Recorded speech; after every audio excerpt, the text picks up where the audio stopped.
राम मंदिर आंदोलन की अग्रणी नेता और मध्य प्रदेश की पूर्व सीएम उमा भारती आजकल भाजपा पर विफरी नजर आती हैं।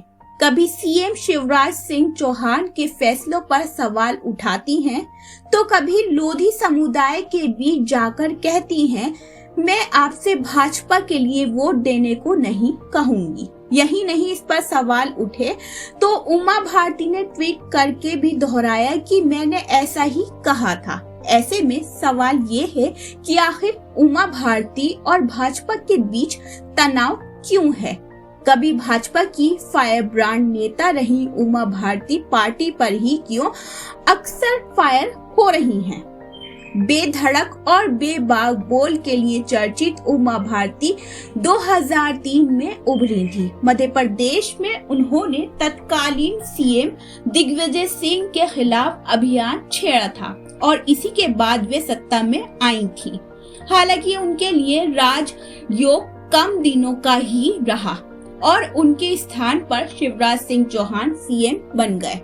यहीं से उमा भारती और भाजपा के रिश्ते उतार चढ़ाव भरे हो गए। शिवराज सिंह चौहान भी ओबीसी वर्ग से ही आते हैं, इसलिए उमा भारती के लिए भाजपा पर हमला करना कभी आसान नहीं रहा।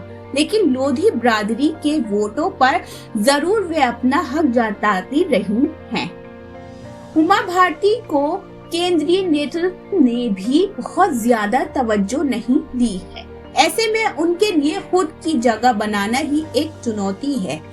इसी साल मार्च में उमा भारती ने मध्य प्रदेश में शराबबंदी का सुझाव दिया था।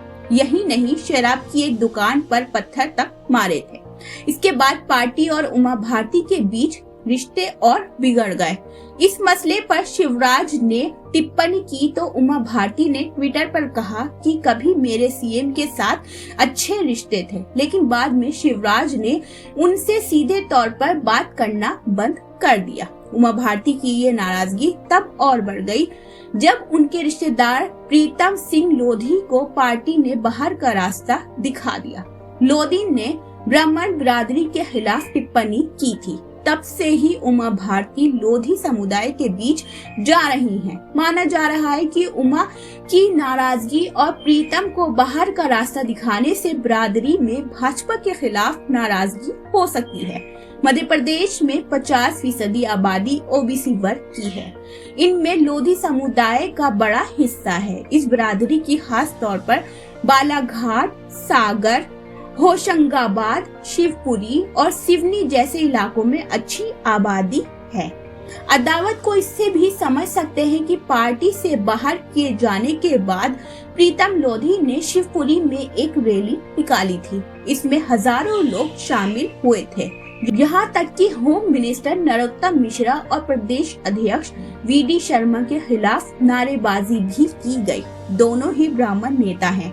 इस आयोजन ने भी उमा भारती और भाजपा के बीच दूरियां बढ़ा दी हैं। ऐसे में अब लोधी बिरादरी के आयोजन में उमा के बयान ने दोनों के बीच तनाव में और इजाफा ही किया है। अगले साल होने वाले चुनाव से पहले देखना दिलचस्प होगा कि भाजपा और उमा भारती के बीच रिश्ते कैसे रहेंगे। युसरान सारिक की रिपोर्ट, न्यू दिल्ली। अगर आपने अभी तक हमारे चैनल को सब्सक्राइब नहीं किया है तो आज ही हमारे चैनल को सब्सक्राइब कीजिए ताकि आप देश और दुनिया से जुड़ी सभी खबरें देखते रहें। शुक्रिया।